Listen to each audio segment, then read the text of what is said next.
तो as you know कि हम लोग अपना इकोनॉमिक्स का जो क्लास है उसको पूरा रिकॉर्ड कर रहे हैं। और ये रिकॉर्ड करने का मेन रीजन यही है कि वी वांट कि जब बच्चे नेशनल इनकम को पढ़े, क्योंकि एक बहुत ही डिफिकल्ट कंसेप्ट उनको लगता है। देखो डिफिकल्ट कंसेप्ट क्यों है, क्योंकि इसका हम लोग को जब तक लॉजिक समझ में नहीं आएगा ना, ये डिफिकल्ट ही रहेगा, है कि नहीं। एक बार लॉजिक समझ में आ जाएगा देन इट इज इजी ना। समझ में आ रहा है आपको। तो मैं सबको बोलता हूँ कि अगर आपको हम लोग का कोई भी ये चैप्टर देखना है तो प्लीज हम लोग के जो पुराने वीडियोस हैं उसको रेफर करें। उसके अंदर हम लोग ने एक एक टर्म्स और सब कुछ हम लोग ने डाला हुआ है। और सारे वीडियोस के लिंक भी हम डाल दे रहे हैं, ठीक है। तो अगर आपको ये पूरा समझना है तो सारे वीडियोस को फॉलो करेंगे तभी क्लैरिटी आएगा, वरना बीच में हम लोग अटक जाएंगे। ओके। सो आज हम लोग रिकॉर्ड कर रहे हैं, अब हम लोग रिकॉर्ड करना चालू कर रहे हैं तो बच्चे एंटर मार रहे हैं, है ना, सब लेट आ रहे हैं। सब बच्चे हीरो ही हैं, इकोनॉमिक्स के बच्चे सब हीरो ही हैं। तो आज हम लोग बात करेंगे मेजरमेंट ऑफ नेशनल इनकम की, ठीक है। नाउ एक बात याद रखना, मैं तुम लोग को बोलता हूँ कि जब भी आप पढ़ाई करो, ठीक है, तो जैसे आप इकोनॉमिक्स पढ़ रहे हो तो अपने आप को ना आप फाइनेंस मिनिस्टर समझो, ठीक है। और आप ये सोचो कि अगर आप फाइनेंस मिनिस्टर होते तब आपके सामने क्या क्या प्रॉब्लम आता, ठीक है। तो हमने पिछले चैप्टर में सारा पढ़ लिया था, ग्रॉस डोमेस्टिक प्रोडक्ट, एक मार्केट प्राइस क्या होता है, एक फैक्टर कॉस्ट क्या होता है, नेट डोमेस्टिक प्रोडक्ट क्या होता है, ये सब हम लोगों ने पिछले वीडियो से पूरा स्टडी कर लिया था। यहाँ पे दीपशिखा मैडम आई हैं, पता नहीं कहाँ पर बैठी हुई है, लग रहा है किसी ने उनको उठा के घर से बाहर निकाल दिया। खैर एनीवेज। ट्रेन है सर। हाँ, ट्रेन में ट्रेन में है है? अरे सर। बाप रे बाप, ट्रेन में है, देखिए ध्यान से देखिए इस औरत को। ये सर का वीडियो ट्रेन में देख रही है, सबको दिखाओ, सब नेशनल इनकम पढ़ा रहे ट्रेन पे, वाह थैंक यू दीपशिखा। इतना ही फेमस तुम हमको कर दो, क्या खुशी का बात है ना। चलो माइक बंद कर लो, डिस्टर्ब हो रहा है। गर्व कुमार सुराना आप कहाँ हैं, आप भी वीडियो ऑन कर दी। सर हम रोड में है सर, घर पहुंच रहे हैं सर। क्या बात है, इसको बोलते हैं डेडिकेशन सर के लिए, है ना। कोई ट्रेन में है, कोई रास्ते में है, लेकिन सर का क्लास मिस नहीं कर रहे, देख रहे हैं अनुष्का, इसको बोलते हैं डेडिकेशन। खैर चलो एनीवे, ये लोग सब एक नंबर के गधे हैं, दोनों मार खाएंगे और कुछ नहीं है, समझ में आ रहा? क्लास में होना चाहिए था। खैर चलो anyways, measurement of national income हम लोग अभी पढ़ेंगे, ठीक है। तो इसको ध्यान से समझना तुम लोग, और प्रैक्टिकल समझना, हर चीज को प्रैक्टिकल समझोगे तो आपके लॉजिक आएगा। नेशनल इनकम का मतलब हमको देश का इनकम कैलकुलेट करना है कि हमारे पूरे देश में इनकम कितना जनरेट हो रहा है। इसका जो जीडीपी कंसेप्ट है और जीएनपी का कंसेप्ट है उसके बारे में अभी बात नहीं कर रहा, क्योंकि ऑलरेडी हम लोग पिछले वीडियो में बात कर चुके हैं, ठीक है। तो यहां से हम लोग बात करते हैं कि national income is considered at the most comprehensive measure of performance of an economy, ठीक है। ऑब्वियसली एक इकोनॉमी ने इस साल कैसा परफॉर्म किया है वो हम लोग को हमारा नेशनल इनकम से ही मालूम पड़ेगा। जैसे हम लोग बोलते हैं इंडिया अभी वर्ल्ड का फिफ्थ लार्जेस्ट इकोनॉमी बन गया है ना, तो वो हम लोग कैसे बोलते हैं, इकोनॉमी कैसे बन गया, in terms of national income ही बोलते हैं, है ना, हमारा नेशनल इनकम बढ़ गया। इसको कॉम्प्रिहेंसिव क्यों बोला गया है? कॉम्प्रिहेंसिव का मतलब हो गया, एक तो ये बहुत बड़ा काम है, ठीक है, और इसको टोटलिटी में किया जाता है। जैसे हमारे इलेक्शन, जो हमारे डेमोक्रेटिक इलेक्शन होते हैं, वो भी एक बहुत ही कॉम्प्रिहेंसिव प्रोसेस है। माने जब हम लोग इलेक्शन करते हैं ना, तो ये हम लोग मेक श्योर करते हैं कि any Indian who is actually eligible to vote vote, है ना, जो भी इंडियन जो वोट देने लायक है उसको वोट देने का अपॉर्चुनिटी मिले, एक आदमी का भी वोट नहीं छिने। तो तुम अब इमेजिन कर लो कितना बड़ा इंडिया है ना, उसमें कितने सारे लोग हैं जो एलिजिबल भी है लेकिन हो सकता है हैंडीकैप्ड है, एलिजिबल है पर हो सकता है वॉक नहीं कर सकता, उनके लिए भी हम लोगों ने प्रोविजन किए हुए हैं। समझ में आया?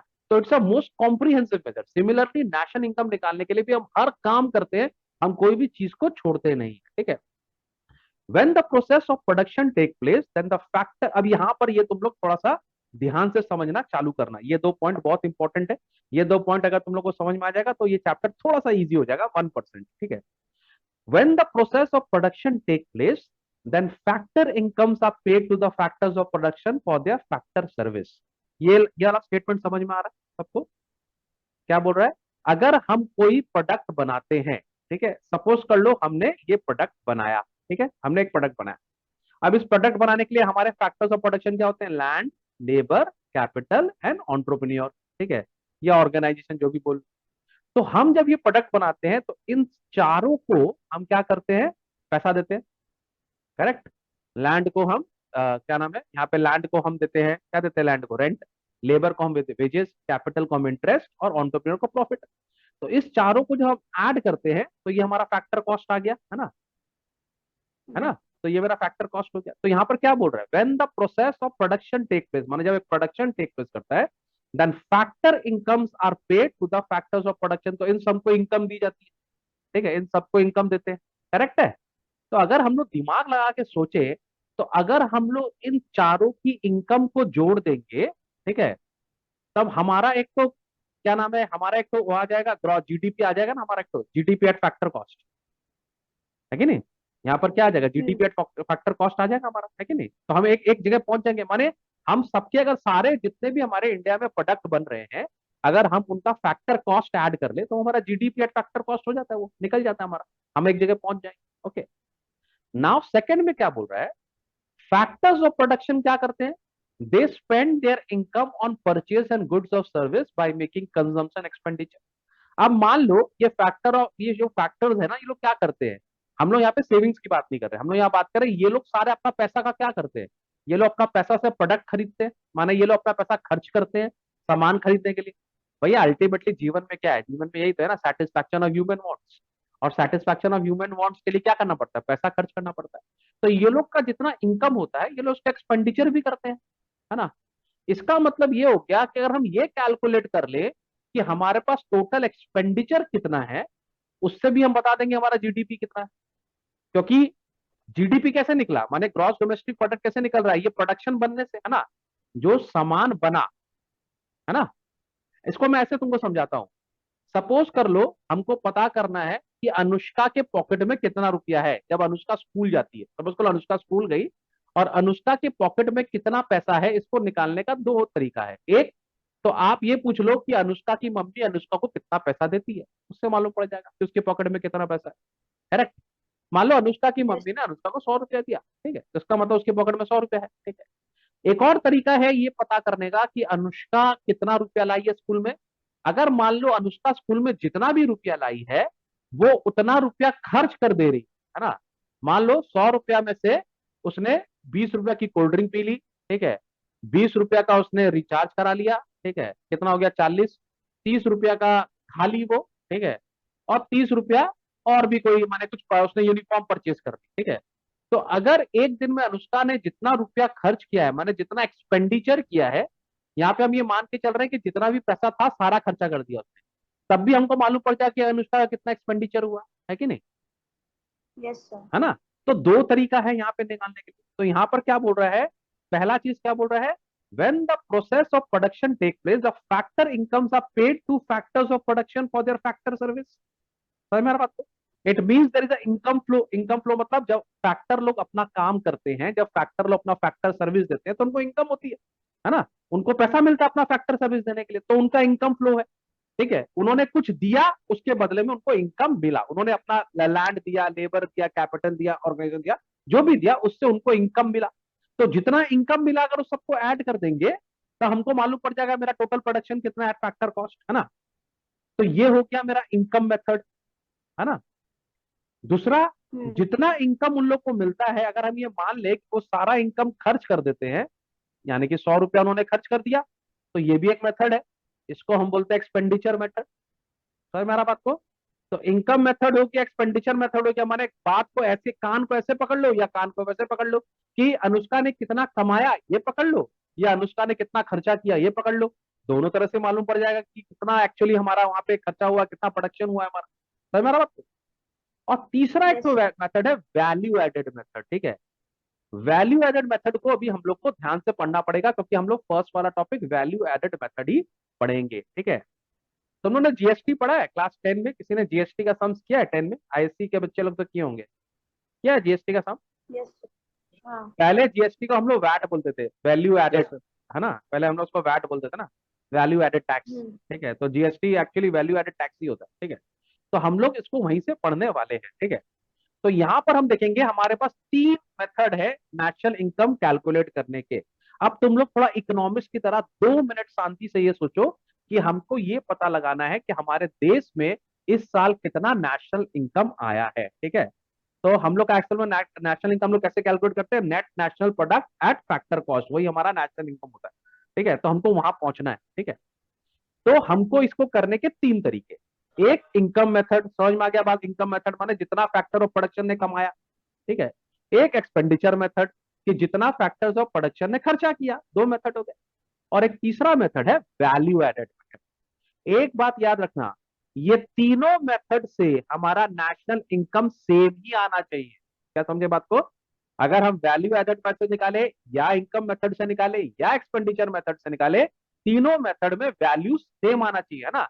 भले अनुष्का की मम्मी ने उसको 100 रुपया दिया हो तो ले लो, या अनुष्का ने 100 रुपया खर्चा कर लिया हो तो ले लो, लेकिन यहाँ बात 100 रुपया का ही हो रहा है, 110 रुपया का नहीं हो रहा है।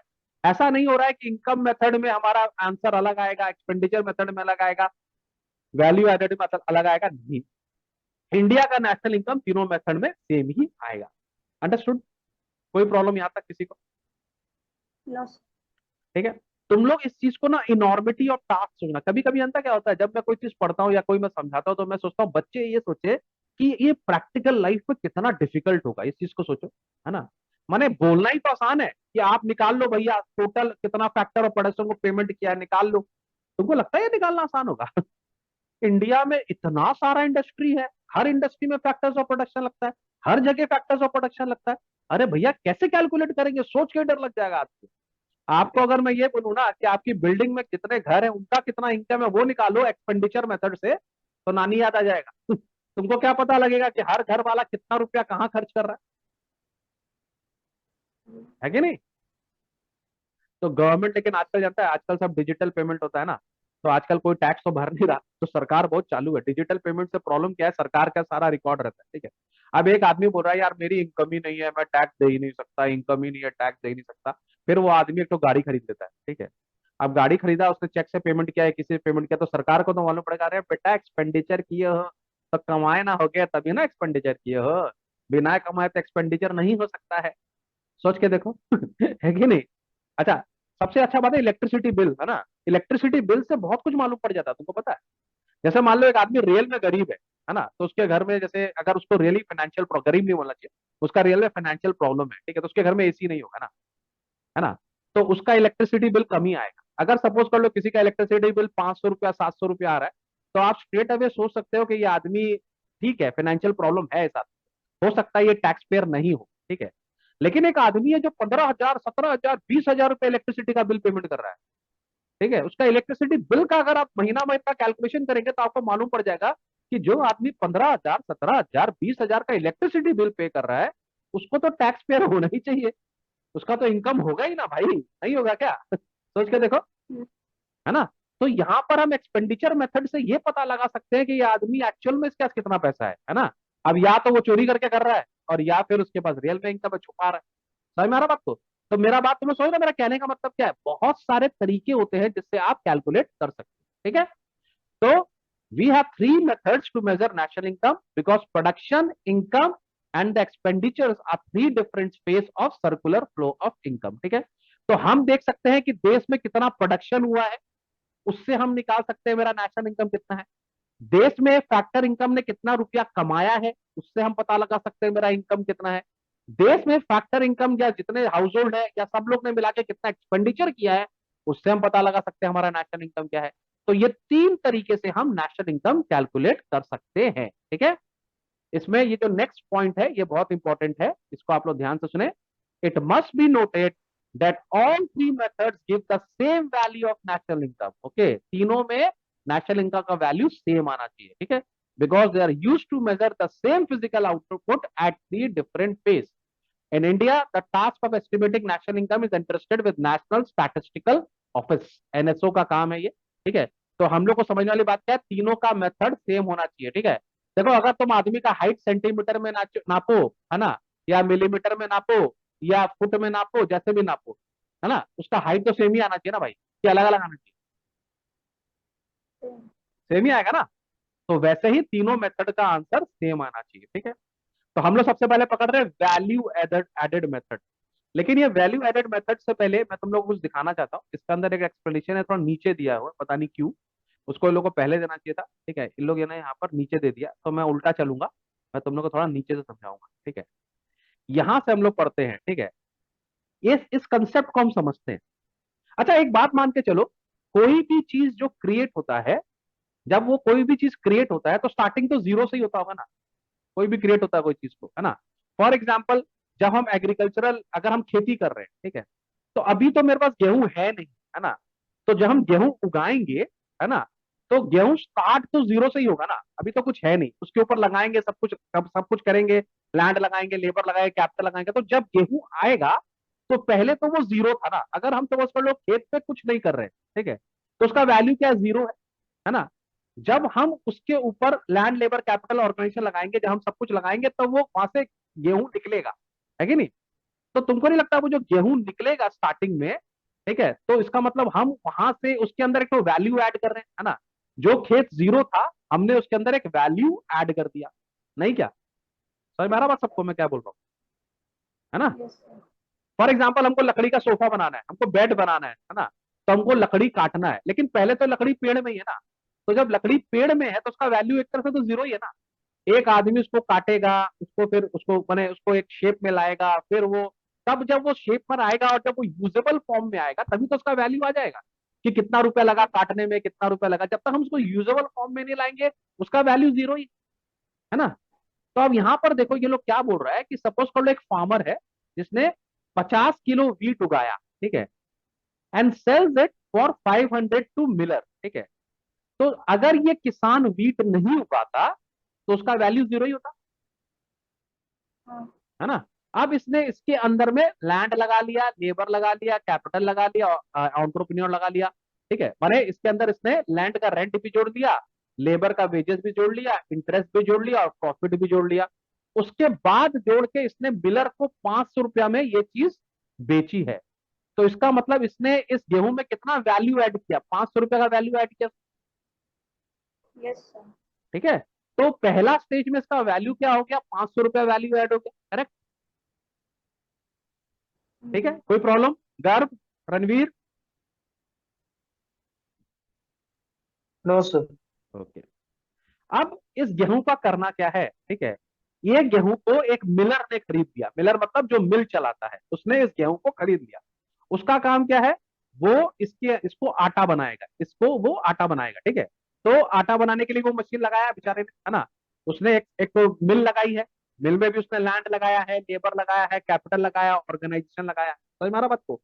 तो जब उसने इस आटे को मिल में डाला और ये गेहूं को आटा बनाया, तब ये बोल रहा है कि मैं इस पे 700 रुपया का आटा बेचूंगा, ठीक है। समझ में आ रहा बात को। ऑब्वियसली ना, वो अपना लैंड है, उसका जमीन का रेंट देगा, वो जो लेबर मशीन चलाएगा उसका रेंट देगा, और उसको साफ भी तो करना पड़ता है गेहूं, है ना। उसके बाद जो मशीन लगाएगा उसमें कुछ कैपिटल लगेगा, जो बैंक से इंटरेस्ट या जो भी पैसा लगाएगा और प्रॉफिट भी लेगा वो, है ना। तो इसने क्या किया यहाँ पर, 700 रुपया का इसका यहाँ पर पड़ा। इसका मतलब इसने कितना वैल्यू ऐड कर दिया यहाँ पर, 500 रुपया किसान ने वैल्यू एडेड किया, है ना। 200 रुपया इन भाई साहब ने वैल्यू ऐड कर दिया इसमें यहाँ पर, है ना, मिलर ने ऐड कर दिया 200 रुपया वैल्यू, इजंट इट। समझ में आ रही है बात, ठीक है। अब इसका मेन जो मार्केट प्राइस कितना हो गया, 700 रुपया हो गया। मार्केट प्राइस नहीं है ये, फैक्टर कॉस्ट हो गया कि इस पर तो टैक्स लगेगा जो भी है, ठीक है। नाउ अब इसने प्रॉफिट जोड़कर इसको एक केक बनाने वाले को, बेकर को दे दिया, ठीक है। ठीक है, बेकर ने ये आटा ले लिया, ठीक है। अब बेकर बोल रहा मैं इससे बनाऊंगा ब्रेड, ठीक है। Now baker, the flower is an intermediate good, ठीक है। नाउ बेकर इससे ब्रेड मैन्युफैक्चर करता है, ठीक है, और वो सारा ब्रेड मैन्युफैक्चर करके किसी आदमी को 1000 रुपया में बेच देता है, ठीक है। 1000 रुपया में उसने बेच दिया। मान लो यहीं पे हमारा साइकिल एंड हो गया, उसके बाद ये कंज्यूम हो गया, ठीक है। अभी ये आगे नहीं बढ़ रहा, हम इसको मान लेते हैं, वरना अगर ये एक स्टेज और आगे जाएगा तो फिर उसमें ऐड होगा। लेकिन हम मान ले रहे 1000 रुपया में कंज्यूम हो गया, ठीक है। तो इसने कितना ऐड किया, इसका वैल्यू 300 रुपया वैल्यू ऐड। कोई प्रॉब्लम,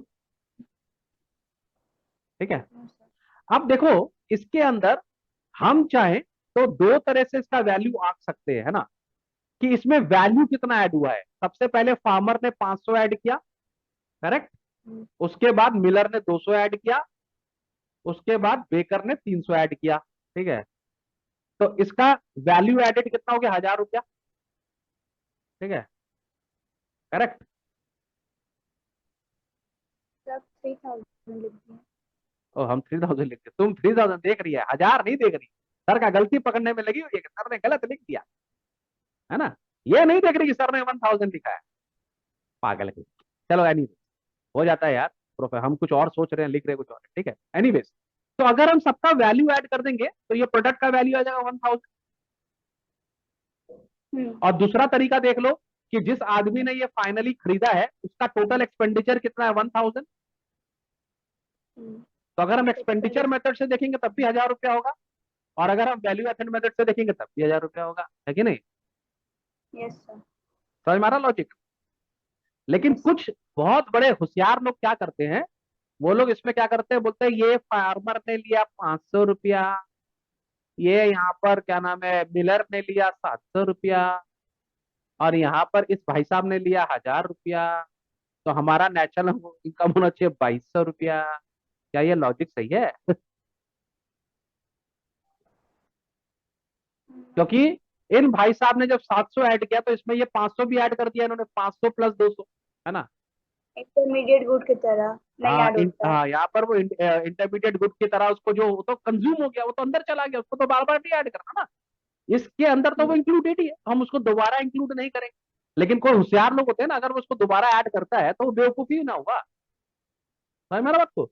तो ये 2200 रुपया तो ये ट्रू वैल्यू नहीं दिखा रहा हमारा, ये चीटिंग है ना? हमारा एक्चुअली कितना हुआ, जो वैल्यू ऐड हो रहा है ना, तो यहाँ वैल्यू ऐड हुआ 500, फिर यहाँ वैल्यू ऐड हुआ 200, और यहाँ वैल्यू ऐड हुआ 300। तो यही मेरा होना चाहिए नेशनल इनकम वेतन फ्रॉम वैल्यू एडेड मेथड। समझ मारी बात को? कोई problem? Yes sir. Common no sense, sir.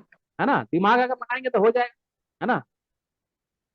और फिर अगर हम एक्सपेंडिचर मेथड में जाएंगे तो टोटल ब्रेड खरीदने में कितना एक्सपेंडिचर हुआ, 1000, तो सीधा आ गया 1000 रुपया, यहीं से पकड़ लो सीधा कि टोटल एक्सपेंडिचर कितना है, यहीं से पकड़ लो, यहीं से आ गया वैल्यू, माने अपारा नेशनल इनकम पकड़ लेंगे हम यहाँ से।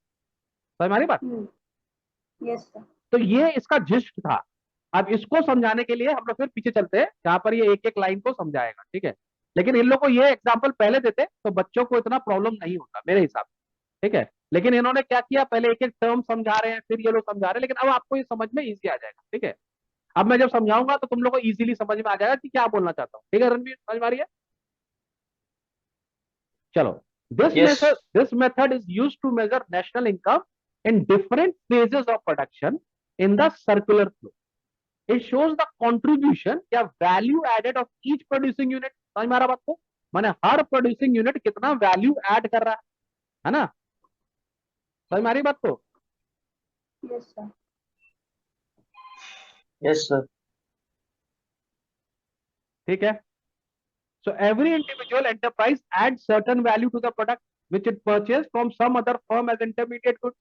तो हर जो इंडिविजुअल है वो किसी से ना कुछ खरीदता है ना? जैसे मिलर ने खरीदा किसान से, ठीक है, और बेकर ने खरीदा मिलर से। तो every individual enterprise add certain value to product, समझ में आ रहा है, which is purchase from some other firm as a intermediate good. वो उसके लिए इंटरमीडिएट गुड है क्योंकि अभी उस पर वो काम करेगा, फाइनल गुड्स नहीं है।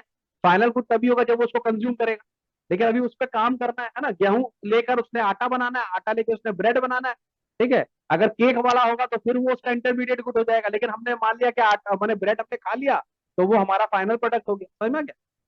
Now, when value added by each and every individual firm is summed up, we get the value of national income। समझ में आ गया? तो एक तरीका निकालने का क्या है भाई साहब, आप जितना भी वैल्यू ऐड कर रहे हो सबको ऐड कर लीजिए, माने 500 प्लस 200 प्लस 300, तो आ गया आपका नेशनल इनकम 3000। समझ में आ गई बात? नहीं कोई प्रॉब्लम? ठीक है। नाउ कंसेप्ट, अब इसको ये लोग फॉर्मूला में डालेगा, ये डालेगा, वो डालेगा, लेकिन ये याद करना तभी आसान होगा जब आप ये कंसेप्ट को समझ जाओगे, तो आपके दिमाग में फॉर्मूले खुद ही बन जाएंगे, है ना? तो यहां पर बोल रहा है वैल्यू एडेड का मतलब क्या हुआ, कितना वैल्यू एडेड किया, माने value of output minus intermediate consumption. For example, जैसे हम लोग ले लेते हैं वैल्यू एडेड निकालना, ये फॉर्मूला हम लोग को चाहिए भी नहीं था, लेकिन चलो ये लोगों ने दे दिया, आपको पता है किसान ने लिया 500, ठीक है, प्लस बेकर ने जोड़ा उसमें 200, तो आ गया 700, है ना? ठीक है। लेकिन अब ये लोग फॉर्मूला में क्या डाला, पूरा वैल्यू एडेड कैसे निकालेंगे, बोल रहा वैल्यू ऑफ आउटपुट, तो यहां पर वैल्यू ऑफ आउटपुट कितना है, 700, ठीक है। और इंटरमीडिएट कंजम्पशन माने जो पिछले आदमी से खरीदा था ना, कितने में खरीदा था, तो पिछले आदमी से खरीदा था 500 में, है ना? समझ में आ रहा है? Yes sir. तो इसने कितना वैल्यू ऐड कर दिया, 200। अरे यार ये तो टोटल ही गंवार बनती है यार, ये नहीं समझ में आ रहा किसी को? समझ में आ रहा है अनुष्का? समझ में आ रहा है? यस। लेकिन एक्चुअली जब हम सम्स करेंगे ना, तब तो हमको ये नहीं पता लगेगा बेकर कौन है, मिलर कौन है, ये है वो कौन है, तो ये लोग हमसे इस फॉर्मूला से पूछेगा, ठीक है? तो वैल्यू एडेड मतलब क्या, जो लास्ट आदमी ने जो वैल्यू निकाला है बेचने का, और उसने जो पिछले वाले से खरीदा था उसने कितने में खरीदा था, तो हम कितने में बेच रहे हैं और हम कितने में खरीद रहे हैं, वही मेरा वैल्यू एडेड है। समझ में आ गया बात को। फॉर एग्जाम्पल छोटा सा बात हम कर लेते हैं। तुमने तुमने जैसे अभी वो चल रहा था ना, कल परसों बच्चा लोग का स्कूल का कौन सा वो चल रहा था, यूथोपिया, ठीक है यूटोपिया। है ना। तो ये तुमने यूथोपिया का पास किसी से खरीदा 50 रुपया में और तुमने बेच दिया 500 रुपया में, तो तुमने कितना वैल्यू ऐड कर दिया भाई साहब इसमें, चीटर का आदमी लोग, कितना वैल्यू ऐड किया तुमने? साढ़े चार सौ चार सौ पचास 450 रुपया तुमने वैल्यू ऐड कर दिया, है ना। तो वैल्यू एडेड कैसे निकालेंगे? वैल्यू ऑफ आउटपुट माने तुमने कितने में बेचा, 500 में, और इंटरमीडिएट कंजम्पशन माने तुमने कितना जो पिछले वाले से लिया 50 में, दोनों को माइनस कर तो 450 आ गया। इतना चीटर का लो, इतना इतना रुपया में बताइए ये लोग बेचा है पास। ठीक है, समझ में आ गया बात को, कोई टेंशन? रणवीर कोई प्रॉब्लम? नो चलो ना नो एग्जाम्पल सर। ऑफ, हाँ example of concept of value added. अब तो वो क्लियर हो गया ना वैल्यू एडेड का मतलब क्या था, कोई टेंशन नहीं है। वैल्यू एडेड मतलब हर मैन्युफैक्चर कितना उसमें ऐड करके बेच रहा है, ठीक है। दैट इंक्लूड्स प्रॉफिट, है ना, दैट ऑल्सो इंक्लूड्स द, उसने अगर चेंज करने में कुछ पैसा लगाया तो वो, और प्लस वो अपना प्रॉफिट जो ऐड करता है वो, ठीक है। खास करके जैसे मोबाइल वाला लोग है ना, मोबाइल वाला लोग को तो खाली प्रॉफिट ही वैल्यू एडेड ही होता है ना, क्योंकि जैसे मान ले हमने एक सैमसंग का फोन डीलर से खरीदा 8,000 में, ठीक है, अब उसके अंदर जीएसटी लगा जो भी है, और फिर हमने उसके अंदर अपना खुद का 500 रुपया जोड़ दिया प्रॉफिट का, और हमने उसको बेच दिया 8,500 में, ठीक है, तो 500 रुपया ही वैल्यू एडेड, उनका कोई खास फर्क नहीं पड़ता। लेकिन दूध वाला जब चाय बनाता है तो उसमें प्रॉब्लम होता है ना, वो क्या करता है, उसमें चाय पत्ती भी डालता है, उसमें इलायची भी डालता है, उसका भी खर्चा जोड़ना है, प्लस उसका जो प्रॉफिट है उसको भी जोड़ना है, ठीक है। तो हम लोग कैसे करेंगे, वैल्यू ऑफ आउटपुट जो है माइनस इंटरमीडिएट कंजम्पशन, जितने कंजम्पशन किए हैं उसको माइनस कर देंगे, वैल्यू एडेड आ जाएगा, ठीक है। Now suppose a baker needs only flour to produce bread. इसमें देखो एकदम सिंपल एग्जांपल लिया, क्योंकि ब्रेड बनाने के लिए बहुत सारी चीजें लगती हैं, लेकिन यहाँ पे सबको माइनस कर दिया, अदर थिंग रिमेन्स कांस्टेंट। इसने बोला ब्रेड बनाने के लिए खाली हमको आटा लग रहा है, ठीक है। He purchase flour and input worth ₹500 from the miller, ठीक है। तो इसने मिलर से 500 में खरीद लिया, वही वाला एग्जांपल है। And then by virtue of its production activities converts the flour into bread and sells the bread for 700। अब वो एक तो मिल है उसके पास में, उसके पास मशीन है, उसने क्या क्या नहीं, अच्छा उसके पास उसको आटा को ब्रेड बनाना आता है, तो उसने फ्लावर से ब्रेड बना दिया, ठीक है। तो इसमें फ्लावर इज एन इनपुट, है ना। यहाँ पे फिर से मैं लिख देता हूं, फ्लावर से उसने बनाया ब्रेड, इसको समझते जाना सब लोग, ठीक है। फ्लावर से उसने बनाया ब्रेड, ओके ओके, क्लियर है सबको। फ्लावर उसने खरीदा 500 में, ये भी लिख देता हूं मैं, और ब्रेड उसने बेचा 700 में, ठीक है। और उसने ऐड किया 200, ये भी बीच में लिख देता हूं मैं तुम लोग इजी करने के लिए, ठीक है ना। आप लोग पढ़ते हैं यहाँ पे क्या बोल रहे हैं, बोल रहा है flour is an input that is intermediate product and it's value is 500, ठीक है। Is term as the intermediate consumption, इस टर्म को याद रखना, जो हम खा गए, जो हमने कंज्यूम कर लिया, वो मेरा इंटरमीडिएट कंजम्पशन है। तो यहाँ पे फ्लावर मेरा इंटरमीडिएट कंजम्पशन है, जिसको हमने खाया, ठीक है। आईसी जैसे यहाँ पर इंटरमीडिएट कंजम्पशन जो था वो हमारा flour. Bread is the output, ठीक है, and it's value of ₹700 is termed as value of output. तो यहाँ पर ये आ गया वैल्यू ऑफ आउटपुट इज 700, ठीक है। Difference between the value of output and intermediate consumption is termed as value added, ठीक है। तो इसको हमने जो खाया, ठीक है, इसको हमने जो बेचा और इसको जो हमने खाया, इस दोनों का जो डिफरेंस है वो मेरा वैल्यू एडेड है। समझ में आ गया बात को, क्लियर? Yes sir. ठीक है। Now value added by each producing enterprise is known as gross value added at market price, ठीक है। अब हम लोग इसको मार्केट प्राइस में ही पकड़ रहे हैं, माने इसका मतलब टैक्स इसमें जोड़ा हुआ है, ठीक है। It means value added by baker can be termed as value added और जीवीए एट मार्केट प्राइस, ठीक है। तो इसका मतलब ये हो गया कि ये 200 रुपया क्या है, जीवीए एट मार्केट प्राइस है। इसमें याद रखना वो 500 रुपया भी जीवीए एट मार्केट प्राइस है, ठीक है। ये 200 रुपया भी जीवीए एट मार्केट प्राइस है, ठीक है। और आगे जाकर वो जो 300 रुपया आएगा ना, जो हम लोग एग्जाम्पल में ऑलरेडी देख लिए, वो भी जीवीए एट मार्केट प्राइस है, माने gross value added at market price, ठीक है। तुम लोग ने एक्सेल किया होगा, एक्सेल में तो है ना सिंबल सिग्मा, जब हम सिग्मा करते हैं तो क्या करते हैं, तीनों को ऐड कर देते हैं, करेक्ट। अगर हम तीनों को ऐड कर देंगे तो क्या आ जाएगा, मेरा आ जाएगा sigma gross value added at market price and this will be equal to GDP at market price. ये मेरा gross domestic product at market price है। समझ में आ रही है बात सबके? तो इसका मतलब अगर हर आदमी जो वैल्यू ऐड कर रहा है टोटल इंडिया में, which is very difficult, total India में जो आदमी वैल्यू ऐड कर रहा है हर स्टेजेस में, अगर आपको सारे वैल्यू एडेड को ऐड कर दोगे तो आप कहां पहुंच जाओगे, जीडीपी और मार्केट प्राइस में पहुंच जाओगे। ठीक है।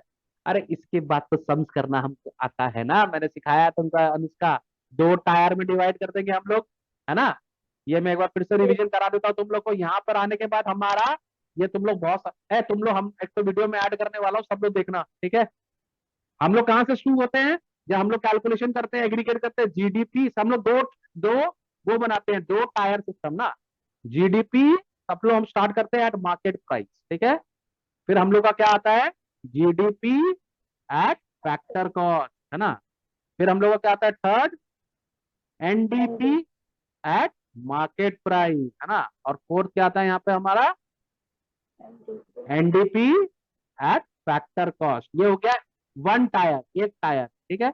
इसके नीचे सेकंड लेवल, सेकंड लेवल में हमारा क्या आता है, जीएनपी एट मार्केट प्राइस, है ना।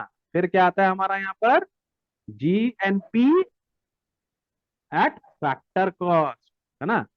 फिर यहाँ क्या आता है, जिसने मेरा पुराना दो वीडियो देखा है ना इसका, उसको ये सब में बड़ा मजा आएगा, और जिसने नहीं देखा है उसको थोड़ा सा प्रॉब्लम होगा, ठीक है। इसी के लिए वो दोनों वीडियो देख लेना, वो दोनों वीडियो डाला हुआ है, प्लीज उसको भूलना मत, ठीक है, एट फैक्टर कॉस्ट, ठीक है ना। हमको पता है इसके अंदर दो इम्प्योरिटीज है, माने इसके अंदर दो चीज घुसा हुआ है। क्या क्या दो चीज घुसा हुआ है, इसके अंदर घुसा हुआ है डेप्रिसिएशन, और इसके अंदर क्या घुसा हुआ है, एक चीज क्या घुसा हुआ है, factor indirect net indirect cost ना। इसके अंदर दो मिश्रण है, डेप्रिसिएशन घुसा हुआ है इसके अंदर में, और नेट इनडायरेक्ट कॉस्ट इसके अंदर घुसा हुआ है। ये दो चीज इसके अंदर घुसा हुआ है, ठीक है, ओके।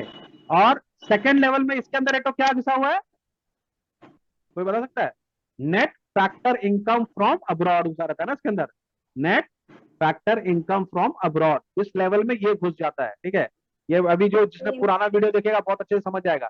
तो बेसिकली ये तीन इंप्योरिटीज घुसा हुआ है इसके अंदर, ठीक है। जैसे फॉर एग्जाम्पल, अरे यार कोई बात नहीं, अगर हमको यहाँ जाना है, यहाँ पहुंचना है, अगर हमको यहाँ पहुंचना है तो क्या करना पड़ेगा, ये दोनों इंप्योरिटी निकालनी पड़ेगी, है ना। इसके अंदर से डेप्रिसिएशन भी माइनस करना पड़ेगा, और इसके अंदर से नेट इनडायरेक्ट टैक्स भी माइनस करना पड़ेगा, करेक्ट।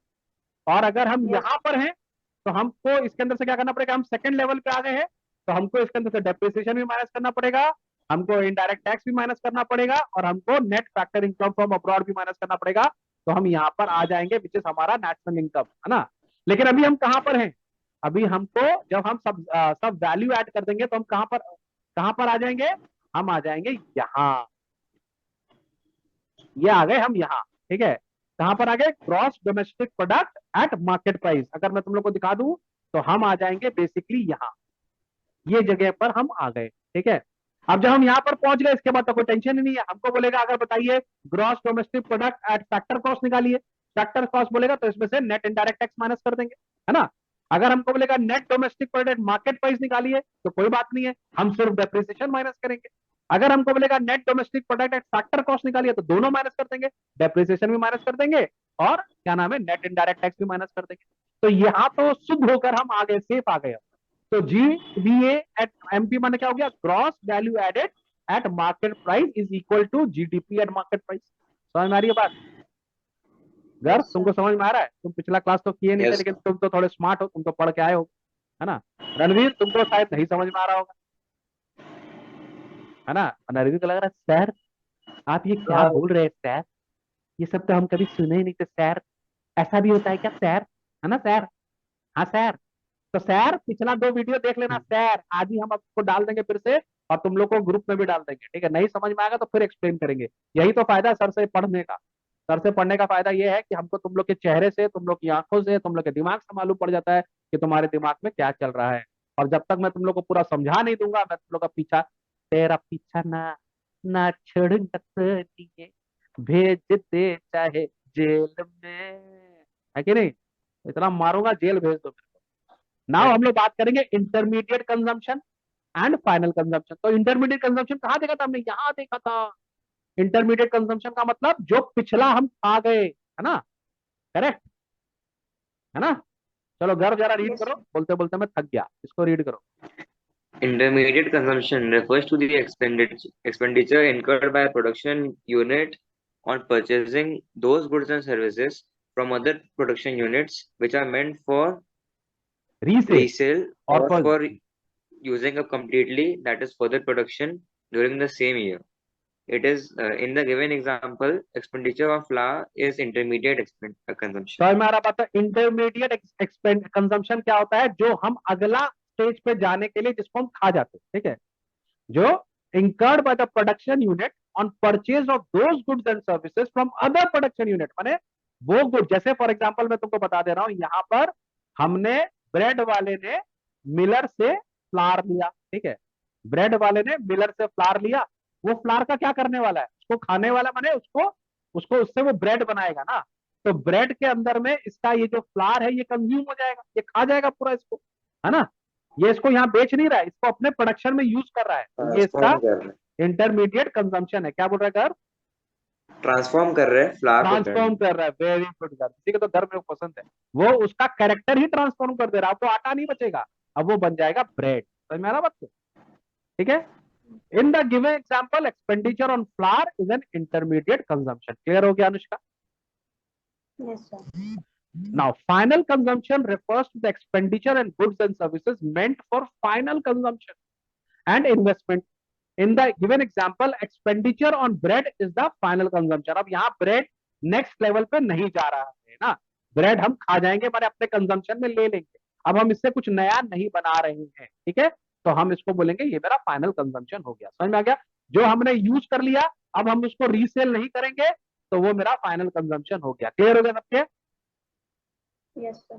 ठीक है, अच्छा, अब ये वीडियो हम लोग अभी लेफ्ट, अभी हम लोग का वीडियो खत्म हो जाएगा ये, ठीक है, लेकिन हम लोग इसका पार्ट 2 भी अभी करेंगे, तो आप लोग अभी सब फिर से रिज्वाइन कर, ठीक है, ओके, Yes. सारे वीडियोस देख लेना भाई लोग, वीडियोस देखते रहोगे तो समझ में आता रहेगा, तो क्योंकि हम लोग अच्छे फ्लो में, let's do measurement of national income part 2, okay, तो अब हम लोग यहाँ पर बात करेंगे, और ये जो बात है बेसिकली ये कंसेप्चुअल है, ठीक है, यहाँ पर जो बता रहा है ये कंसेप्चुअल, एक छोटा सा सम्स यहाँ पर आ सकता है, तो आप लोग को ये थोड़ा अपना कंसेप्ट यहाँ पर क्लियर करना होगा, कुछ भी नहीं है इसके अंदर में, बहुत ही सिंपल बात बोल रहा है, ठीक है, बोल रहा है if value of intermediate consumption is given, क्या बोल रहा है, आपने कितना माल खा लिया, ठीक है, then imports are not included separately as imports are already included in the value of intermediate consumption। ये कंसेप्चुअल है, आपको याद करके रखना पड़ेगा, दिमाग लगा के रखना, बोल रहा है अगर हम लोग को वैल्यू बता दिया कि हमारा टोटल इंटरमीडिएट कंजम्पशन इस साल का इतना है, तो इसका मतलब उसमें इंपोर्ट घुसा हुआ है, ठीक है, समझ में आ गया, लेकिन अगर हम लोग को बोलेगा purchase of raw materials given, it generally means it includes purchase with in the domestic territory, क्योंकि रॉ मटेरियल हमारा डोमेस्टिक टेरिटरी का ही होता है, ठीक है, तो अगर हम लोग को, या ऐसा समझ लो, अगर हम लोग को बोलेगा ये हमारा डोमेस्टिक टेरिटरी का कंजम्पशन है, तो मतलब इसका हम लोग को जो बाहर से आया उसका एडजस्टमेंट करना ही पड़ेगा, है ना, लेकिन अगर हम लोग को बोलेगा टोटल क्या नाम है, वैल्यू ऑफ इंटरमीडिएट कंजम्पशन दे दिया, तो हम लोग टेकन फॉर ग्रांटेड लेंगे कि इसके अंदर इंपोर्ट घुसा हुआ है, तो हम लोग इसके अंदर कोई छेड़छाड़ नहीं करेंगे, तो हमारी बात सबके, अपना कंसेप्ट क्लियर कर लो, ठीक है, यहाँ पर देखो, however if domestic purchase are specifically mentioned, अगर हमको बोला डोमेस्टिक परचेज है भाई साहब, तो डोमेस्टिक है तो भाई इंटरनेशनल भी तो करना ही पड़ेगा, तो हमारी बात को, तो मतलब ये इनकम्प्लीट है, तो अब हम इसमें इंपोर्ट का वैल्यू भी ऐड करेंगे, ठीक है, अब देखो यहाँ पर हम लोग फर्स्ट वाला सम दे रहे हैं, यहाँ बोल रहा है value of intermediate consumption is 1200, ठीक है, इसमें इंपोर्ट है 300, कोई नहीं बोलेगा रणवीर ये 300 इसमें क्या करेंगे, इसको माइनस करेंगे या ऐड करेंगे, क्या करेंगे, बोला सर हमको तो कुछ नहीं पता, हम तो खाली यहाँ पे बेड गरम करने आए हैं सर, आराम से बैठे हैं बस सुन रहे हैं, अच्छा लगता है आपको देखकर, आप इतना हैंडसम है ना सर, आपको देख लेते हैं बस दिल खुश हो जाता है, पढ़ेगा कौन, है ना रणवीर, 300 ऐड करना है कि नहीं करना है गधे? सर ऐड कर Good. देखा पकड़ा गया, टीचर को पता है कौन आंसर, नहीं माइनस आंसर स्क्रीन पर दिया हुआ भी है, माइनस पूरा इंडिया हंसेगा भी तेरे ऊपर, बोलो इतना पता है, टेबल क्लियर स्क्रीन पे दिया हुआ है, फिर भी नहीं देख रहा है, देखो हाइट्स ऑफ डी कॉन्सेंट्रेशन कितना है इसका, ध्यान ही नहीं दे रहा क्लास में, इसमें तो क्लियर लिखा हुआ भी है, वैसे भी मैंने अभी तुम लोग को समझाया कि अगर इंटरमीडिएट कंजम्पशन दिया हुआ है तो इंपोर्ट का एडजस्टमेंट नहीं करेंगे, इसका मतलब इसके अंदर ऑलरेडी इंपोर्ट घुसा हुआ है, तो हमारा इंटरमीडिएट कंजम्पशन कितना हो जाएगा 1200, समझ में क्या, as imports are already included in the value of intermediate consumption. Second वाला कर लेते हैं, purchase of raw material from domestic firm, domestic firm से 500 रुपए का माल खरीदा है और इंपोर्ट हमने 100 रुपया किया, रणवीर ऐड करेंगे कि नहीं करेंगे? ऐड करें। काहे? क्योंकि सर नीचे हम देख लिए थे, इतने भी दूर थोड़ी है, क्लास 12 में पढ़ते हैं सर, इसका तो बनेंगे बार बार ठंडा बनेंगे सर, खास समझा बिहार को, है ना? ये तो पंजाब से है एनीवे तो यहाँ पर डोमेस्टिक दिया हुआ है हम लोग को फर्म, और ये जो इंपोर्ट है ये हम बाहर से कर रहे हैं, तो इसको ऐड करेंगे, है ना अनुष्का? कोई प्रॉब्लम? No, sir. थर्ड वाला देख लेते हैं, अगेन दे दिया है, परचेज ऑफ रॉ मटेरियल 1000 है और इंपोर्ट्स 200 है, ठीक है? तो यहाँ परचेज ऑफ रॉ मटेरियल 1000, ठीक है? तो हम लोग क्या करेंगे इसमें?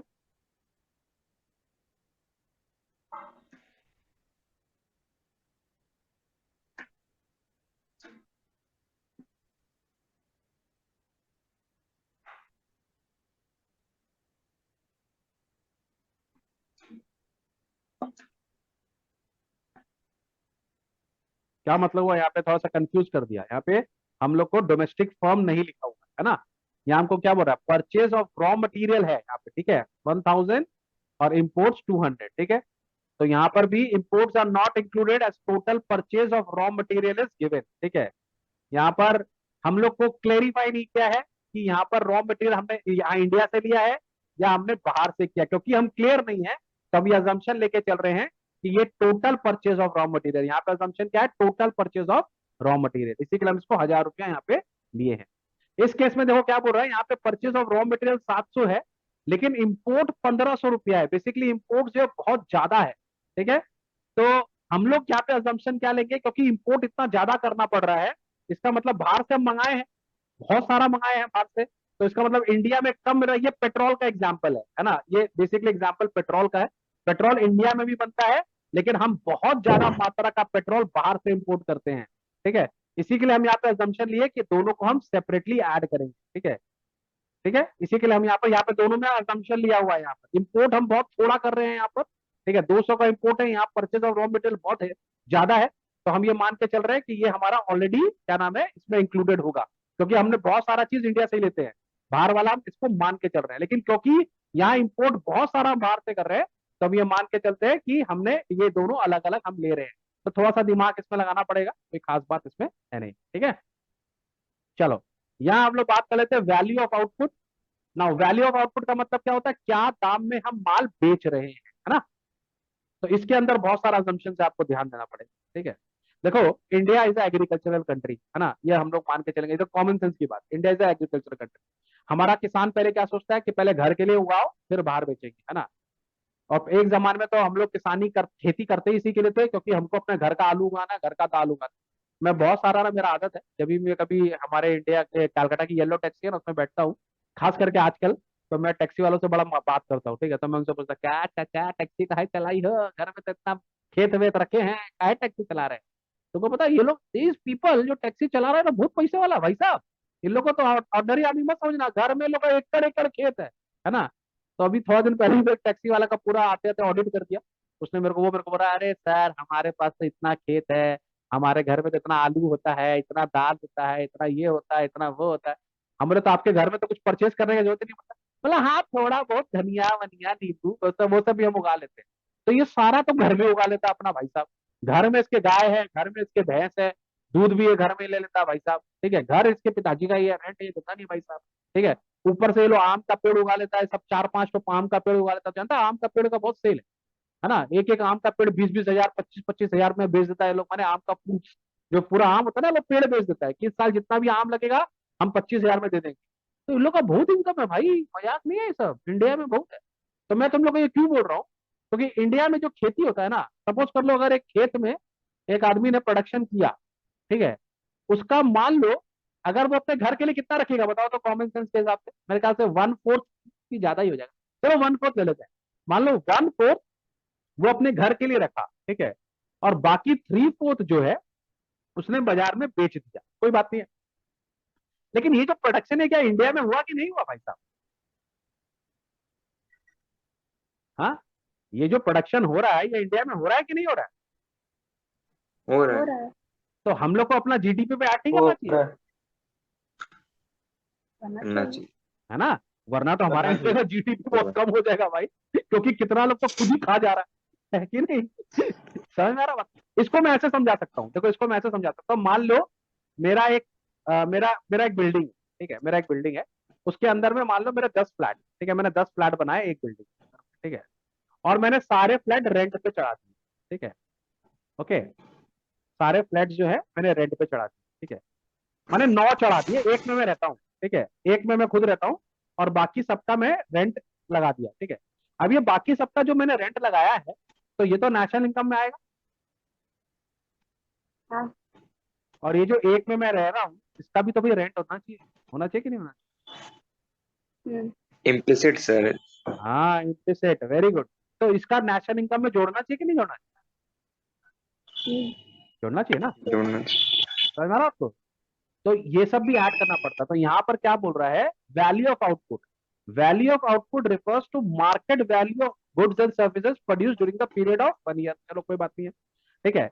How to measure the value of output, when the entire output is sold in an accounting year, then मैंने अगर सारा का सारा हमने एक साल में बेच दिया, ठीक है, मैंने कुछ क्लोजिंग स्टॉक नहीं है हमारे पास, तो वैल्यू ऑफ आउटपुट क्या होगा, sale plus production for self consumption. ये समझना बहुत जरूरी है। सेल्फ कंजम्पशन माने जैसे खेत का बात हो रहा है, इंडिया इज एग्रीकल्चर कंट्री, ठीक है, तो हमने जितना माल बेचा, ठीक है, प्लस जो हमने घर में दबा लिया, उसको भी जोड़ना पड़ेगा भाई, है ना, वरना हमारा नेशनल इनकम कम हो जाएगा, करेक्ट। तो all the goods produced are not necessarily sold in the market. A part of them is kept by the producer for his own use and consumption. Imputed value of such good is included in the value of output. तो उसका जो value होना चाहिए वो हम उसके अंदर जोड़ते हैं, ठीक है। Again, when the entire output is not sold in an accounting year, अब मान लो ये मेरा खेती हुआ, इसका एग्जांपल ले लेता हूँ, कुछ सामान मैंने अपने घर के ले लिया, ठीक है, कुछ सामान मैंने बेच दिया, थोड़ा ज्यादा ले लिया, ठीक है, कुछ सामान मैंने बेच दिया, और कुछ सामान मेरा नहीं बिका, ठीक है, माने मेरे मेरे प्याज नहीं बिक रहे भाई, प्याज बहुत हो गया बाजार नहीं बिक रहा, ठीक है, थोड़ा प्याज तो मैंने सेल्फ कंजम्पशन का रख लिया, ठीक है, थोड़ा मैंने सोल्ड कर दिया, ठीक है, और थोड़ा मेरा अनसोल्ड स्टॉक बच गया, ठीक है, तो क्या ये ऐड होना चाहिए? है ना, होना चाहिए। लेकिन हम इसको कैसे निकालते हैं वैल्यू ऑफ आउटपुट इस केस में, when the entire output is not sold in an accounting year, then the unsold stock is also added. तो जो हमारा अनसोल्ड स्टॉक है उसको भी ऐड करना पड़ेगा। Unsold stock is the excess of closing stock over opening stock and is charge as change in stock. तो कैसे निकालेंगे, हमारे साल में कितना अनियन का हमारे पास कितना वो था साल के शुरू में, और लास्ट में हमारे पास कितना बच गया, ठीक है। तो लेकिन अकाउंट जो अकाउंटिंग स्टूडेंट है उनको थोड़ा सा यहाँ पे होगा, सब बोलेगा sir opening stock plus purchase less closing stock करना चाहिए, है कि नहीं। लेकिन इसमें तो परचेज कुछ हो ही नहीं रहा, ठीक है। तो यहाँ पर क्या हो गया, closing stock minus opening stock हम लेंगे चेंज इन स्टॉक, तो हम सबको ऐड कर देंगे, sale plus change in stock plus production for self consumption. समझ में आ रहा बात को? Okay, Yes. Now one more way to calculate the value of output is equal to, एक और है quantity into price plus change in stock, ठीक है, ये चलो हम उसको भी छोड़ देते हैं, इसको बाद में समझाएंगे। माने कुछ नहीं है, सिंपल ही है, लेकिन मैथ्स है उसका कैलकुलेशन बताऊंगा, माने सिंपल ही है वो, कुछ उसमें है नहीं। माने क्या है, टोटल क्वांटिटी जितना हमने प्रोडक्शन किया माने सेल किया है उसका प्राइस प्लस जो स्टॉक का प्राइस है उसको ऐड कर दो। समझ में आ गया? इतना सा काम। यहाँ पे एग्जांपल दे रहा हूँ, फॉर एग्जाम्पल मैन्युफैक्चर क्या कर रहा है, 1000 पेयर ऑफ शूज बनाता है साल में, ठीक है, सेल्स देम एट 500 पर, ठीक है, और मैंने यहाँ पर मान के चलो कि चेंज ऑफ स्टॉक कुछ है ही नहीं, सारे बिक गए उसके, तो उसका वैल्यू ऑफ आउटपुट क्या होगा, 1000 इंटू 500, है ना, 5 लाख रुपया, isn't it? अगर इसमें change In of terms stock of money आ गया उसका. इन टर्म्स ऑफ मनी आ गया, आपके पास। अच्छा, यहाँ पर एक्सपोर्ट्स वाला वही सेम जो हम लोग इम्पोर्ट वाला कर रहे थे, यहाँ पे एक्सपोर्ट वाला भी आएगा, ठीक है। यहाँ बोल रहा है exports are also not separately included in the value of output if sales are given and domestic sales are not specifically mentioned. In case of an open economy, sales includes both domestic sale and export. माने अगर cell बोल रहा है हम लोग को, तो यहाँ पे मान के चलेंगे सेल माने डोमेस्टिक सेल भी और जो हमने बाहर बेचा है वो भी, ठीक है। अगर डोमेस्टिक सेल बोलता है तो बात अलग, अगर सेग्रीगेट करता है तो अलग बात। जैसे यहाँ पर बोल रहा है सेल 2000 एक्सपोर्ट 400, तो सेल मतलब इट इंक्लूड्स एक्सपोर्ट्स, अंडरस्टूड। तो मेरा वैल्यू ऑफ आउटपुट क्या होगा, 2000 सीधा, as exports are already included in the value of sales, ठीक है। अगर हमको बोलेगा डोमेस्टिक सेल 700 है और एक्सपोर्ट मेरा 200 है, तो हम दोनों को ऐड कर देंगे, 700 प्लस 200 इज इक्वल टू 900। समझ में आगे बात को? ओके। अब यहाँ पर ये मैंने तुम लोग, अच्छा इसको एक बार पढ़ लेते हैं, इंडस्ट्रियल क्लासिफिकेशन प्रोड्यूस। अच्छा हम लोग क्या करते हैं ना, अब जैसे जैसे हम लोग वैल्यू एडेड कर रहे हैं, तो हम लोग कैसे, अब सबसे सबसे बड़ा प्रॉब्लम है कि हम कैसे ऐड करना चालू करें ना, किसको बने, हमको तो सेग्रीगेट करना पड़ेगा ना। समझ में ना आपको? जैसे तुमको पता है जब कोविड हुआ था, तो सबसे बड़ा प्रॉब्लम क्या था, मैं तुमको कोविड के हिसाब से समझा रहा हूँ कि इंडिया का सबसे बड़ा प्रॉब्लम क्या था जब कोविड हुआ था, माने प्रधानमंत्री के लिए क्या प्रॉब्लम हुआ होगा, या देश के लिए जितने भी लोग हैं उनके लिए क्या प्रॉब्लम हुआ होगा कि इंडिया में कोविड फैल रहा है। ठीक है, तो उन्होंने सबसे पहले क्या बोला होगा मालूम है? बोला भैया एक काम करो, इसको पहले 4 हिस्सों में बांटो। ठीक है, ठीक है। अब इन्होंने क्या बोला कि हम लोग को एक ऑफिसर रहना पड़ेगा जो नॉर्थ ईस्ट को देखेगा, वो यहाँ पे कोविड रोकेगा। ठीक है, एक आदमी को हम बोले होंगे जो ये पूरा ईस्ट, माने ये ईस्ट को देखे, माने 4 हिस्सों में हमने बांट दिया। समझ में आ रहा? 1 2 3 4। सबसे पहले तो इंडिया को हमने मेजर एक तो 4 हिस्सों में बांटा। ठीक है, उसके बाद हम क्या किए होंगे, उसके बाद हम क्या बोल लो, स्टेट वाइज बांट दिया होगा ना, स्टेट वाइज सब सीएम को दे दिया रिस्पॉन्सिबिलिटी, हर स्टेट का सीएम अपने अपने स्टेट को कंट्रोल करेगा। करेक्ट है ना? इसी तरह से तो बांटा होगा कि भैया वेस्ट बंगाल का मिनिस्टर वेस्ट बंगाल करेगा, महाराष्ट्र का महाराष्ट्र को करेगा, इस तरह से हमने बांटा होगा। फिर जो सीएम है उसने क्या किया होगा, उसने अपने आप को वेस्ट बंगाल को फिर अपना उसने छोटा छोटा टेरिटरीज में बांटा होगा, है ना? फिर उन लोगों ने अपना वार्ड के हिसाब से बांटा होगा। फिर वार्ड वालों ने कैसे बांटा किया होगा, उसने बोला होगा लोकल, मैंने अपना अपना गली के हिसाब से बांटो, इस गली में कितना घर है। फिर उस घर में कैसे बांटा होगा, हर तल्ला के हिसाब से बांटो, है ना?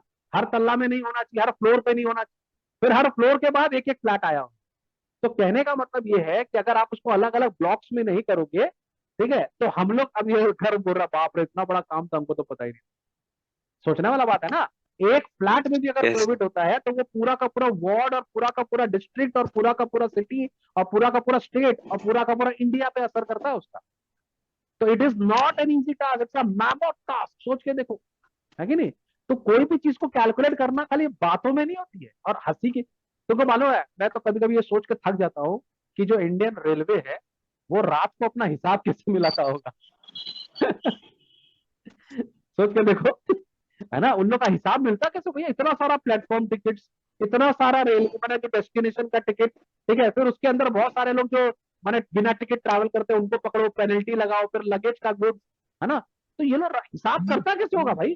तुम सोचो इंडिया में कितना स्टेशन है, हर स्टेशन में टिकट कट रहा है, हर स्टेशन में 2 तरह का टिकट कट रहा है, एक प्लेटफॉर्म टिकट कट रहा है। अच्छा उसके अंदर वो गाड़ी वाला भी टिकट है, जो गाड़ी वाला पार्किंग करना था उनका भी टिकट है ना? उसके बाद जो हॉकर लोग से पैसा लेता है उसका भी पैसा है। लोग कैसे हिसाब करता है, मेरा तो समझ नहीं आता लोगों का सिस्टम कितना है। लेकिन जो भी सिस्टम है बहुत सॉलिड सिस्टम है बॉस, इजंट इट? ये तुम लोग पढ़ेगा सीए में कैसे करते हैं पूरा, जैसे इलेक्ट्रिसिटी कंपनी का तुम लोग को पूरा समझ ही आता है इलेक्ट्रिसिटी के ऊपर। समझ में आ रहा बात? तो हम लोग ने यहाँ पर इसको डिवाइड कर दिया, प्राइमरी सेक्टर, सेकेंडरी सेक्टर और टर्शियरी सेक्टर, ये 3 सेक्टर हमने डिवाइड किए हैं। पहले हम प्राइमरी सेक्टर में जितना भी हमारा, ठीक है, gross value added at market price है, माने सम टोटल ऑफ, वो निकालेंगे। फिर सेकेंडरी का निकालेंगे, फिर टर्शियरी का निकालेंगे, फिर तीनों का ऐड कर देंगे। समझ में आ रहा है? देखो यहाँ पर इन्होंने यहाँ पे लिख के दिखाया, देखने में कितना आसान लगता है ना। Gross value added at market price of primary sector, उसमें ऐड कर दो सेकेंडरी सेक्टर, उसमें ऐड कर दो टर्सरी सेक्टर। तो ये हम लोग कहाँ पहुंच जाएंगे, जीडीपी एट मार्केट प्राइस में पहुंच जाएंगे, सीधा का सीधा, है ना? अब यही तुमको समझ में आ रहा होगा ना, उसका इसमें से हम डेप्रिसिएशन माइनस करेंगे, एक इम्प्योरिटी, ये पहला लेवल का माइनस करेंगे ना, पहला लेवल का, में पहला लेवल में 2 इम्प्योरिटीज है, डेप्रिसिएशन और नेट इनडायरेक्ट टैक्स। तो मेरा क्या आ जाएगा, एनडीपी एट फैक्टर कॉस्ट आ जाएगा, है ना? अब इसमें से हम सेकंड लेवल में आ गए, पहला लेवल अभी मैंने ड्रॉ किया था ना, हम यहाँ पर आ गए अभी फर्स्ट लेवल में। इसको 4 खंड बनाया मैंने, 1 2 3, ठीक है, 4 5 6, ये 7 8 हो गया। ठीक है, तो अब जब हम इसमें से हम यहाँ पर आ गए, जीडीपी एट मार्केट प्राइस में आ गए, हमको यहाँ पर आना है तो 2 इम्प्योरिटी माइनस करना पड़ेगा, है ना? तो इसमें क्या क्या माइनस करना पड़ेगा, डेप्रिसिएशन माइनस करेंगे और नेट इनडायरेक्ट टैक्स माइनस करेंगे, है ना? तो हम यहाँ पहुंच जाएंगे। ये क्या है मेरा, ये मेरा है net domestic product DPS. Eight factor cost, हम यहाँ आ गए। ठीक है, अब हमको यहाँ से यहाँ आना है, तो इस सेकंड स्टेज में एक इम्प्योरिटी है यहाँ पर, क्या इम्प्योरिटी है यहाँ पर, NFIA. हाँ, net Net factor income factor from income abroad. from ठीक है, abroad. इसमें ऑलरेडी डेप्रिसिएशन और ये तो हमने माइनस कर रखा है, तो खाली हम net factor income from abroad minus करेंगे तो हम यहाँ आ जाएंगे। और जब हम यहाँ आ जाएंगे तो यही मेरा नेशनल इनकम है, national income eight net national product at factor cost. तो 2 लेवल पे आप आ जाइए, बड़ा इजी है ना, इसको इन्होंने इजी कर दिया ना। इसको हम लोग जंप मार मार के भागेंगे, जंप मार मार के। क्या हुआ, गर्व क्यों हंस रहे थे? सर मतलब जीडीपी एमपी तक तो आ जाएंगे, लेकिन उसके पहले मतलब जीडीपी एमपी तक आ गए, उसके बाद आप एनएनपीएफसी तक आ सकते हो, लेकिन हम्म। जीडीपी एमपी तक आने तो मेन काम है ना, सारा हाँ, का ऐड करना पड़ेगा तो प्रोबेबिलिटी का। कैलकुलेशन करने में तो बैंड बच जाएगा भाई। आप ये बोल रहा भाई वही तो। जीबीए और एमपी लेकर आप प्राइमरी सेक्टर कैसे कैलकुलेट करेंगे भाई साहब? मैं तो सोच के थक जाता हूँ, मुझे नहीं तो मतलब बनना है सच फाइनेंस सच में मिनिस्टर। बहुत, तो मतलब कैसे सच में बहुत अच्छा, मतलब इतना अच्छा सिस्टम बनाया है कि इतना अच्छे से एस्टिमेट कर सकते हैं, तो एग्जैक्टली, क्या ही बोल। एग्जैक्टली, एग्जैक्टली, यही मैं तुम लोग को बोलने का मतलब मैं बोल रहा हूँ कि जो फील्ड वर्क है ना बहुत तगड़ा है। अच्छा, तुम लोग इसको अगर अगर कोई बच्चा बोलता है ना कि सर ये इतना डिफिकल्ट है, समझ नहीं आ रहा था, पहले तुमको कैलकुलेशन करना नहीं समझ पा रहा, तुमको कैलकुलेट करने बोलेगा तुम तो सुसाइड कर लेगा भाई। मैंने ऐसा suicide word is wrong word, लेकिन कहने का मतलब ये है कि कितना मैंने सोच के माथा में दर्द हो जाए। तुम खाली ये सोचो ना, रेलवे वाला तो हिसाब कैसे रखता है भाई ना। हम लोग के तो पापा लोग रात को बोलते हैं यार मेरा 20 रुपया नहीं मिला, गल्ला में कहा चला गया, 200 रुपया का एंट्री नहीं मिल रहा। इसी में परेशान है आधा इंडिया कि मेरा 200 रुपया शॉर्ट चल रहा है भाई, समझ नहीं आ रहा कहाँ गया 200 रुपया। यहाँ पर सोचो कितना है। प्लेटफॉर्म टिकट अलग है, डेस्टिनेशन का टिकट अलग है ना, उसमें ट्रेन भी 2 तरह का, लोकल ट्रेन का टिकट अलग है ना, और उसका टिकट अलग है, समझ में आ रहा है आपको? लेकिन सबका सिस्टम है, ठीक है, और ये सिस्टम को हम फॉलो कर रहे हैं। और अगर अब आप सोचो अगर सिस्टम नहीं होगा तो कुछ नहीं होगा, है ना। अगर आप सिस्टम फॉलो नहीं करोगे तो कुछ नहीं कर सकते जिंदगी, ठीक है। तो हम लोग कहाँ थे, हाँ, इसको रीड कर लेते हैं, बाकी सब क्लियर हो जाएगा। जरा जल्दी से रीड करो, एक एक पॉइंट। अनुष्का तुम प्राइमरी पढ़ो, गर्व सेकेंडरी पढ़ेगा, और रणबीर टर्शरी पढ़ेगा। पढ़ो Anushka primary sector. Primary sector. It includes production units exploiting natural resources like land, water, subsoil, assets, etc.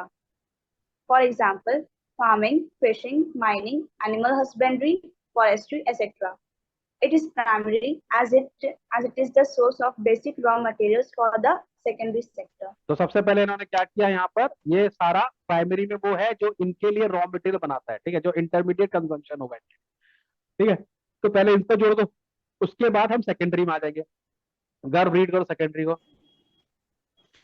Secondary sector. Hmm.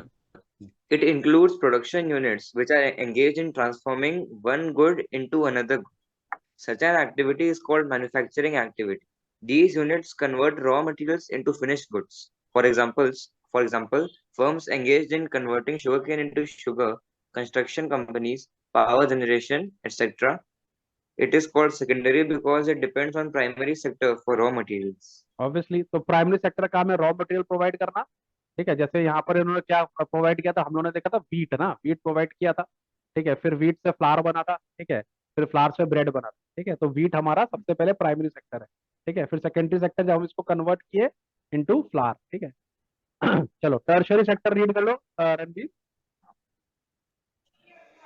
It includes the production unit engaged in the product, producing service, for example, the transport, education, finance, government administration, etc. This sector find the third place because its growth is primarily depend on the primary and secondary now tertiary में ज्यादा sectors. करके services आ जाते हैं, ठीक है। और services हम अगर माने, क्योंकि मेरा सेकेंडरी सेक्टर है तो सर्विसेज लगेगा, और क्योंकि सर्विसेज है तो सेकेंडरी सेक्टर लगेगा, दोनों एक दूसरे के ऊपर डिपेंडेंट है, ठीक है। तो हमने सर्विसेज को थर्ड सेक्टर में रख दिया, टर्शरी सेक्टर में। समझ में आ गया आपको? अब हमको करना क्या है, सबसे पहले identify and classify the production unit. The first step is to identify and classify all producing enterprise of an economy into primary, secondary and tertiary. पहले इन तीनों को बांट दो, एक आते हैं काम है, तो प्राइमरी है भाई साहब, तो सेकेंडरी है भाई साहब, तो टर्शरी है भाई साहब, ठीक है। In the second step, gross value added at market price, GVA माने जितना जितना वो लोग वैल्यू ऐड कर रहा है of each sector is calculated, and some total of GVA price of all sectors give GDP at market price. तो हम लोग को तो कितना आसानी से बता दिया कि तुम लोग क्लास 12 के बच्चे, तुम लोग क्या दिमाग लगा रहे, ये याद करना खत्म कि sum total of gross value माने gross value added at market price and this is equal to GDP and MP. खत्म हो गया बात, इतना दिमाग लगा जरूरत नहीं है। तुम लोग पढ़ाई करो बच्चे, तुम्हारा थोड़ा काम है रास्ते में ले जाके करो। इतना भी अगर तुम नहीं पढ़ सकते फिर थू है तुम, छी, हट, फालतू बात। समझ में आ गया? इसके बाद हमने क्या निकालना है, हमको फर्स्ट लाइन के सबसे कोने में आ जाना है। मैं तुम लोग को बार बार ये समझाता हूँ, है ना। कहाँ आना है, फर्स्ट टायर के सबसे कोने में, ठीक है। यहाँ पर सब फर्स्ट टायर के सबसे कोने में क्या है, यहाँ पर है net domestic product at factor cost आ जाना है ना। तो net domestic product factor cost आने के लिए क्या करना पड़ेगा, GDP at market price minus depreciation minus indirect tax. ये पहला लेवल का कहानी खत्म हो गया। मैं बताता हूँ ना, पहला लेवल में दो इंप्योरिटीज है, डेप्रिसिएशन और क्या नाम है, नेट इनडायरेक्ट टैक्स। दोनों को माइनस कर दो, हम आ गए गंगा नहा के, कहाँ आ गए, net domestic product at factor cost. फिर नीचे वाला लेवल पे आएंगे, उसमें एक इंप्योरिटी है, net factor income from abroad, उसको माइनस कर देंगे, हम आ जाएंगे हमारे घर net net national product at factor cost. यहीं पर हमको आना है। समझ में आ गई बात? क्लियर? कोई प्रॉब्लम? Not मैंने जो sure. जो मेन खतरनाक काम है ना, वो तो हम लोग से करवाया ही नहीं। समझ में आ गया बात को? चलो, अब इसमें हम लोग को बहुत सारे प्रिकॉशंस देखने हैं, जल्दी जल्दी हम लोग पढ़ लेते हैं प्रिकॉशंस क्या क्या लेना है। तुम लोग सब बोलना सर ये प्रिकॉशन लेना है कि नहीं लेना है। तुम लोग सब अपने आप को फाइनेंस मिनिस्टर प्रॉब्लम समझो, प्रॉब्लम समझ में आ रही है, और तुम लोग ये समझो कि ये करना चाहिए कि नहीं करना चाहिए। सबसे पहले, intermediate goods are not to be included in the national income, है ना?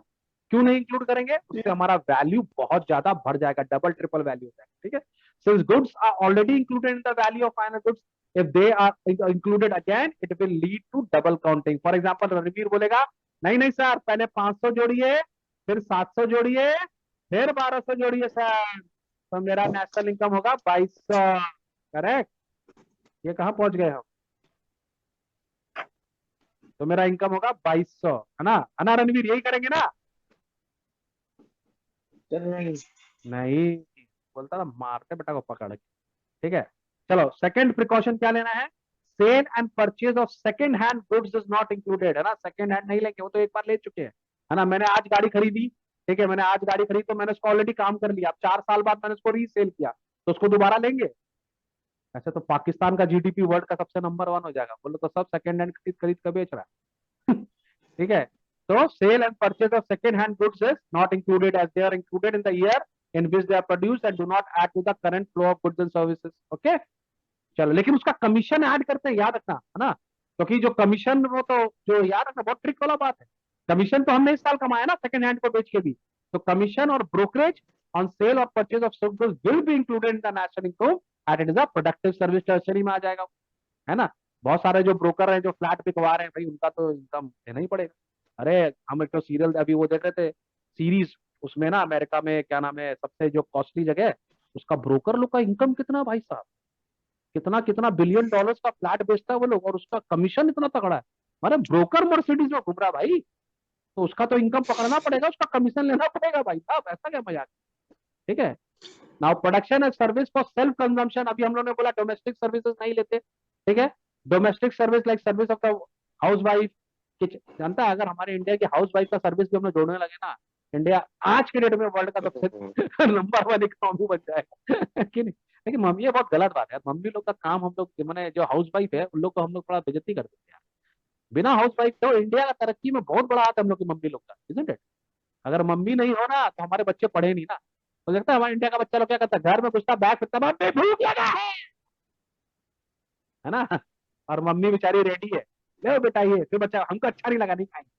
आज वो तुम्हारा बच्चा जो सीए है ना, जितने भी चार्टर्ड अकाउंटेंट तेरे घर में, तो एक तो पढ़ रहा है अभी चार्टर्ड अकाउंटेंट वाला, पढ़ रहा है कि नहीं पढ़ रहा है? Yes. पढ़ रहा है ना? उसकी मम्मी क्या दे रही है, बेटा कॉफी पी ले बेटा, बेटा एप्पल खा ले बेटा, बेटा चाय पी ले बेटा, बेटा क्या चाहिए बेटा। और हम लोग, वो बन जाएगा चार्टर्ड अकाउंटेंट, बोलेगा हम अपनी मेहनत से पढ़े, है ना? ये गलत बात है कि नहीं? मम्मी का चाय का कोई वैल्यू नहीं है, मम्मी का कॉफी का कोई वैल्यू नहीं है, वेरी बैड। खैर जो भी है, तो ये डोमेस्टिक सर्विसेज जो हाउस वाइफ का है, kitchen gardening are not included in the national income since it difficult to measure their market value. Mummy का कीमत नहीं लगा सकते, सही बात। दिस सर्विसेज आर प्रोड्यूस्ड तो ये वो अनमोल है सर। हाँ अनमोल है, अरे तेरी अनमोल है। ठीक है, this services are produced and consumed at home and never enter the market place and are termed as non market transaction. लेकिन घर में मेड है, घर में ड्राइवर है, घर में ट्यूशन है, सबका जोड़ना पड़ेगा। ठीक है, production of goods for self consumption जोड़ेंगे कि नहीं जोड़ेंगे?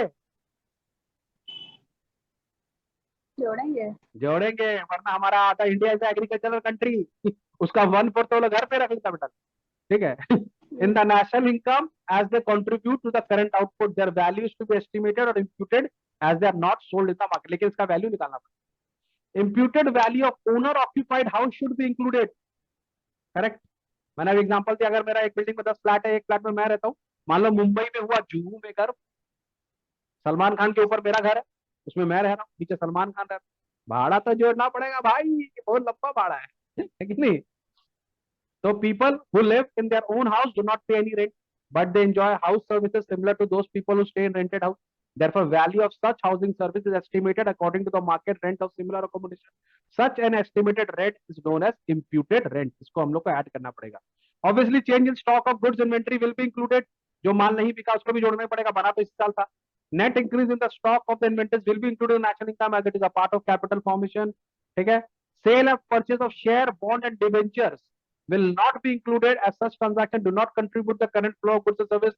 This financial transaction are mere paper claims and involve change of title only. लेकिन जो कमीशन और ब्रोकरेज होता है उसको जोड़ना पड़ेगा, है ना? समझ में आया? अब ये मैंने तुम लोग को समझा दिया. स्टार्टिंग में हम लोग यहीं से चले थे, प्रॉब्लम ऑफ डबल काउंटिंग, है ना? ये तो हम लोग यहीं से स्टार्ट किए थे. तो इस सबको जो हम कैलकुलेट कर लेंगे. अब वो डबल काउंटिंग का मतलब समझ गया, एक ही चीज को दो बार काउंट नहीं करना. ठीक है, 2200 नहीं चाहिए हमको, 1000 ही चाहिए. समझ में आ गया बात को? तो इससे हमारा ये पूरा चैप्टर कंप्लीट हो जाता है, ये फर्स्ट पार्ट कंप्लीट हो जाता है. क्या क्या था फर्स्ट पार्ट हम लोग का? Value added method. समझ में आ गया बात को? तो आप जो वैल्यू ऐड कर रहे हैं उसको करेंगे. नेक्स्ट क्लास इसके बाद जो होगा उसमें हम लोग बात करेंगे इनकम मेथड की, और फिर हम लोग बात करेंगे एक्सपेंडिचर मेथड की. ठीक है अनुष्का? Yes, sir. सबको पसंद आया तो प्लीज चैनल को सब्सक्राइब करें, लाइक करें, और रणवीर को बेस्ट ऑफ लक बोले कि उसको समझ में आ गया. चलो bye bye. Thank you, sir. Bye, sir. Bye.